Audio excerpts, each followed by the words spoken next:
Bem-vindo para mais um encontro com a palavra. Hoje estudaremos sobre os livros de Esdras e Neemias, na qual nós já estamos estudando durante alguns programas. Portanto, pegue sua Bíblia, acompanhe conosco mais um encontro com a palavra. O plano de Deus é usar o poder de Deus no povo de Deus para cumprir o propósito de Deus de acordo com o plano de Deus. Essa é a mensagem básica da sinopse dos evangelhos do Velho Testamento, os livros de Esdras e Neemias. Esdras e Neemias são dois lindos personagens da Bíblia. Os dois são importantes fontes de ensino de liderança. Eles possuem padrões de liderança diferentes. Esdras possui o padrão de liderança pastoral. Esdras era escriba, professor. Ele liderou o povo, principalmente em seu ministério de ensino da palavra de Deus. Há muitas maneiras de liderar o povo de Deus. Um pastor pode liderar o povo de Deus porque é um grande líder. Ele pode liderar o povo de Deus porque possui um dom espiritual de liderança. Ele pode liderar o povo de Deus porque é um evangelista e pode liderar o povo de Deus porque é um bom professor. Esdras possui o padrão de liderança do ensino. Esdras também liderou o povo de Deus com o seu exemplo. Quando o povo de Deus precisou de reavivamento, ele saiu às ruas e prostrou seu rosto em terra diante de Deus na chuva, e jejuou e orou e chorou por causa dos pecados do povo. Ali, um a um, as pessoas uniram-se a ele. Isso deu início a um grande reavivamento. Foi assim que Esdras trouxe reavivamento para o povo.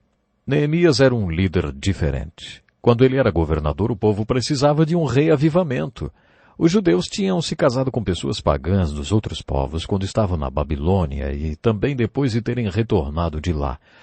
Esses casamentos mistos incomodavam muito Neemias. Ouçam como Neemias trouxe reavivamento.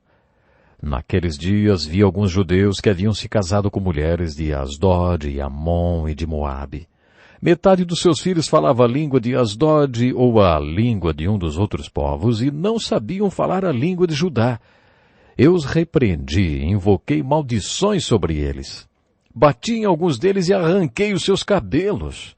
Fiz com que jurassem em nome de Deus e lhes disse: não consintam mais em dar suas filhas em casamento aos filhos deles, nem haja casamento das filhas deles com seus filhos ou com vocês. Dá para perceber que Neemias tinha um estilo de liderança bem diferente da de Esdras. Eu não conheço muitos pastores com esse estilo de liderança, mas era esse o estilo de Neemias. Você pode dizer que Esdras foi o arquiteto da obra de Deus e que tirou a planta desta obra da palavra de Deus. Mas Neemias foi o construtor. Neemias era mais prático. Ele era um pragmático homem de Deus.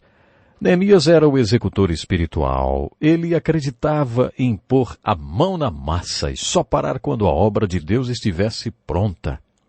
Esses dois homens são excelentes modelos de liderança, mesmo sendo tão diferentes.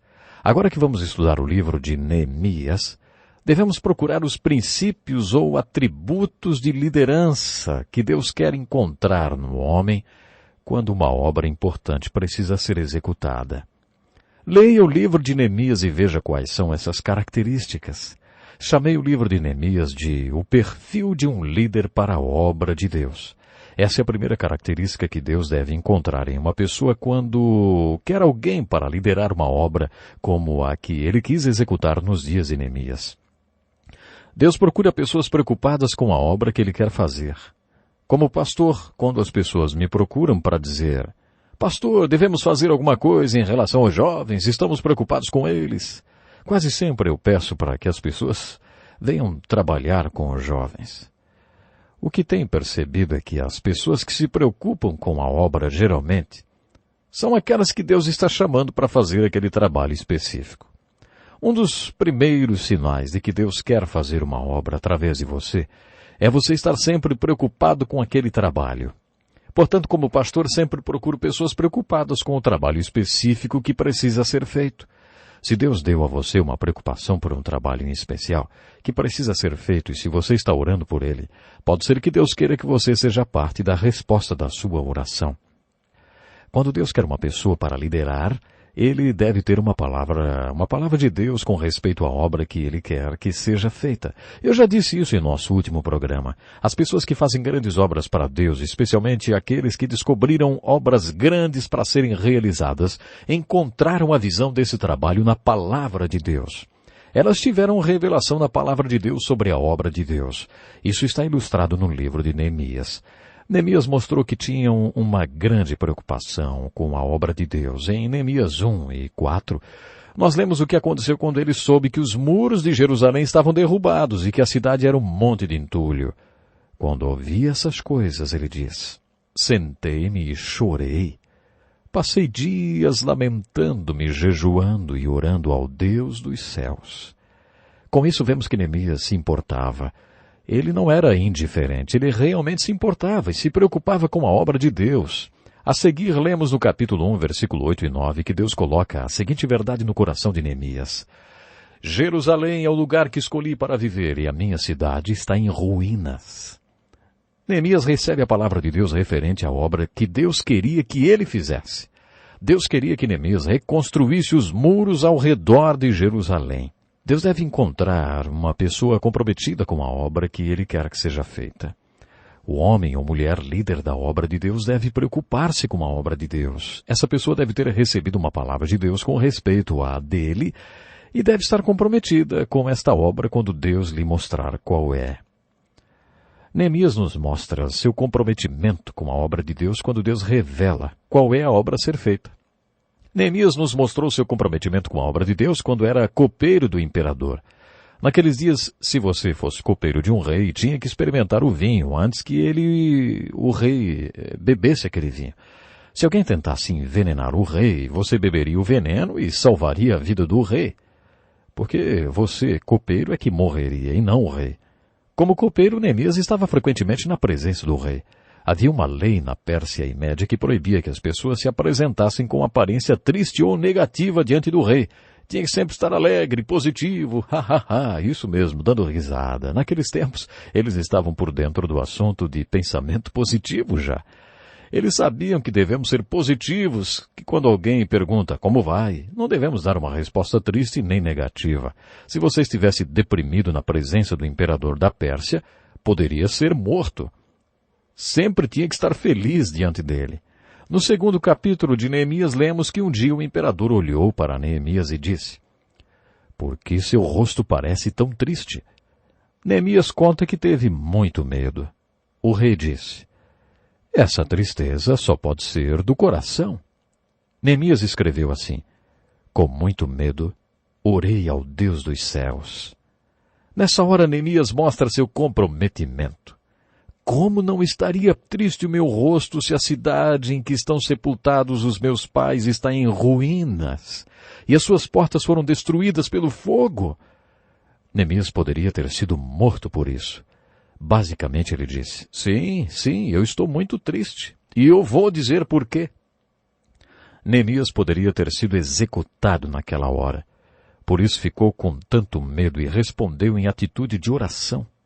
Mas o Senhor estava com Neemias. Foi o que a resposta do rei mostrou. O rei perguntou, o que você gostaria de pedir? Depois de uma oração rápida, Neemias respondeu, se for do agrado do rei, e se o seu servo puder contar com a sua benevolência, que ele me deixe ir à cidade onde meus pais estão enterrados, em Judá, para que eu possa reconstruí-la. Você provavelmente já conhece a história. O imperador não só concedeu o pedido a Neemias, como também forneceu tudo o que ele precisava. Deus abençoou Neemias por causa do seu comprometimento com a obra do Senhor. Fica claro que Deus incomodou Neemias com aquela preocupação com a obra dele e o moveu para comprometer-se com a obra que Deus queria que fosse realizada. Onde não há visão, o povo perece. O líder da obra de Deus tem que ter uma visão. O líder de Deus não apenas terá essa visão, como compartilhará essa visão com outros. O líder sempre divulga sua visão a respeito da obra de Deus. Quando ele voltou para Jerusalém, nós lemos o seguinte, eu não contei a ninguém o que Deus havia posto em meu coração que eu fizesse em Jerusalém. Ele se referia à visão. Então eu lhes disse, Nesse momento, Neemias compartilha sua visão. O povo de Deus respondeu: sim, vamos começar a reconstrução. E começaram a trabalhar. Neemias foi um líder com uma visão da obra e compartilhou a sua visão com o povo de Deus. Quando um líder tem uma visão de Deus e compartilha essa visão, o povo de Deus o segue. Se você não aguenta críticas, então não faça nada. Se você não quer sofrer críticas, assuma. Você nunca vai fazer nada. Assim que você começar a fazer qualquer coisa, principalmente a obra de Deus, como aconteceu com Esdras, deve se preparar para enfrentar oposição e críticas. Ele deve ser totalmente dedicado à obra de Deus. Ouça esses versículos do capítulo 4. Dessa maneira, prosseguíamos o trabalho com metade dos homens empunhando espadas desde o raiar da alvorada até o cair da tarde.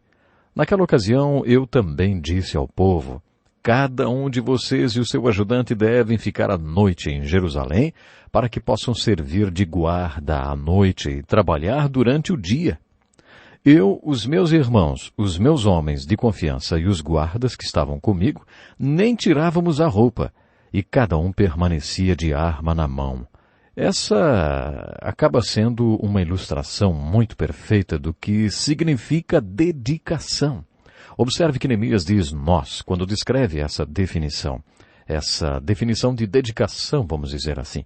Ele estava fazendo tudo o que aquele povo dedicado também fazia. Neemias foi um líder muito dedicado à obra de Deus. O líder de Deus é uma pessoa com visão objetiva. A visão objetiva pode ser uma característica negativa ou positiva. Adolf Hitler tinha uma visão objetiva. Hitler tinha seus objetivos bem focalizados. Ele ignorou tudo que seus generais e conselheiros tentaram lhe dizer. Adolf Hitler não ouviu nada do que o resto do mundo em sã consciência tentava falar para ele. A visão objetiva em um homem como Adolf Hitler é muito negativa.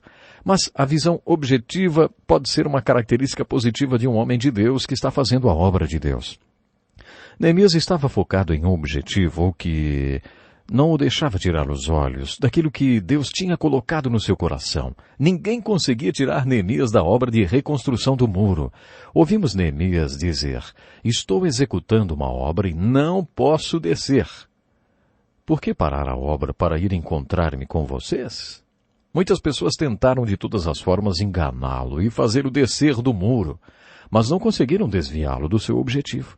Ele tinha o seu objetivo bem focado e ignorava o que aquela gente dizia. O que aqueles frágeis judeus estão fazendo? Será que vão restaurar o seu muro? A vida de Neemias ilustra positivamente a visão objetiva. Nunca vou me esquecer da primeira vez que ouvi sobre visão objetiva. Há muitos anos ouvi o vice-presidente de um grande estaleiro falar para um grupo de executivos. Ele foi convidado a dar uma palestra para homens de negócios sobre como conseguia contratos tão grandes para construir navios quando as outras construtoras navais não chegavam nem perto daquilo que sua empresa oferecia. Seu estaleiro tinha acabado de fechar um contrato para construir um imenso navio. Um imenso cargueiro, ou seja, 38 milhões mais barato do que a menor proposta concorrente na licitação. Aqueles executivos queriam saber o segredo daquele grande sucesso. O palestrante disse: visão objetiva. Temos que ter uma visão objetiva. Temos que ignorar quando os outros dizem: não dá para fazer desse jeito. Determinação. Esse é um conceito encontrado na Bíblia muito importante. Esse conceito é muito importante em qualquer área. Ouça essa ilustração engraçada sobre determinação. Um agente de seguros amigo meu me disse que um homem deu entrada com um pedido de indenização com uma lista enorme de lesões inimagináveis. A ação indenizatória era por lesões corporais e de um valor muito alto. No formulário, no campo onde dizia causa do acidente, o homem escreveu falta de consciência. O agente escreveu de volta para ele e perguntou: o senhor pode me dar maiores informações sobre esse negócio de falta de consciência? O homem escreveu respondendo: eu trabalhava como pedreiro. No dia do acidente eu estava trabalhando sozinho no telhado de um prédio de 6 andares. Quando acabei meu serviço, descobri que tinha sobrado um lote de tijolos. Para não ter que carregá-los para baixo à mão, Decidi usar a talha no andaime que já estava instalado na lateral do prédio e estacionado no último andar. Depois de amarrar a corda no chão, fui até o topo do prédio outra vez, subi a caçamba e a carreguei com os tijolos. Depois desci novamente para o térreo e soltei a corda, segurando-a com firmeza para que a caçamba com os tijolos descesse bem lentamente. Conforme escrevi no campo 11 do relatório do acidente, meu peso era de 71 quilos. Eu não imaginei que eu pudesse ser puxado para cima tão rápido e na hora não tive a presença de espírito necessária e não soltei a corda. Nem preciso dizer o que aconteceu. Comecei a subir rapidamente para o topo do prédio. Quando estava próximo do terceiro andar, passei pela caçamba que estava descendo rapidamente. Isso explica as fraturas do crânio e a clavícula, mas a subida continuou ainda e muito rápida e só parou quando metade dos dedos da minha mão esquerda entraram na roldana. Isso explica as dilacerações da minha mão. Felizmente, a essa altura, eu recuperei minha presença de espírito e continuei segurando fortemente na corda, apesar da dor. Mas quase que simultaneamente, a caçamba com os tijolos atingiu o chão e o fundo dela se desprendeu. Sem o peso dos tijolos, a caçamba agora estava aproximadamente pesando 20 quilos. Como você pode imaginar, comecei a descer rapidamente pela lateral do edifício. Quando me aproximava do terceiro andar, passei pela caçamba que vinha subindo rapidamente. Isso explica a fratura dos 2 tornozelos, os ferimentos nas minhas pernas e quadril. Esse segundo choque com a caçamba desacelerou a descida, o que impediu que lesões maiores acontecessem quando eu caí sobre a pilha de tijolos. Felizmente quebrei apenas 3 costelas. Lamento informar, entretanto, que quando caí sobre os tijolos, fiquei paralisado pela tamanha dor, impossibilitado de levantar. Apenas pude olhar aquela caçamba vazia, numa altura de 6 andares. De novo, não tive presença de espírito, perdi a consciência e soltei a corda.